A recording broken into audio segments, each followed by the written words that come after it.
విరాట్ కోహ్లీ ప్రయాణం కేవలం క్రికెట్ గురించే కాదు. అది ఒక తండ్రి త్యాగం కథ కూడా.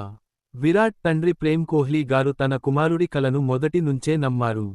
ప్రతిరోజూ తెల్లవారుజామున లేచి విరాట్ను ప్రాక్టీస్కు తీసుకెళ్లేవారు.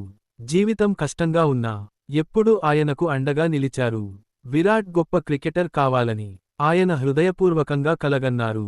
2006లో విరాట్కు కేవలం 18 ఏళ్ల వయసు ఉన్నప్పుడు ఆయన తండ్రి ప్రేమ్ కోహ్లీ గారు గుండెపోటుతో అకస్మాత్తుగా మరణించారు. ఆ రాత్రి విరాట్ ఢిల్లీ తరఫున ఒక ముఖ్యమైన రంజీ ట్రోఫీ మ్యాచ్ ఆడుతున్నారు. ఆ వార్త విని ఆయన షాక్కు గురయ్యారు. లోపల పూర్తిగా విరిగిపోయారు. కానీ తన తండ్రి గారి మాటలు, ఆయన కలలు విరాట్ గారికి గుర్తొచ్చాయి. తరువాతి రోజు కళ్లలో కన్నీళ్లు, హృదయంలో బాధతో విరాట్ గారు మళ్లీ మైదానంలోకి వెళ్లి బ్యాటింగ్ కొనసాగించారు. ఆయన తన జట్టు కోసం ఆడారు. అంతకంటే ఎక్కువగా తన తండ్రి గారి కోసం ఆడారు. తరువాత విరాట్ గారు ఇలా అన్నారు, నా తండ్రి గారి మద్దతు లేకపోతే నేను ఈ స్థాయికి చేరేవాడిని కాదు.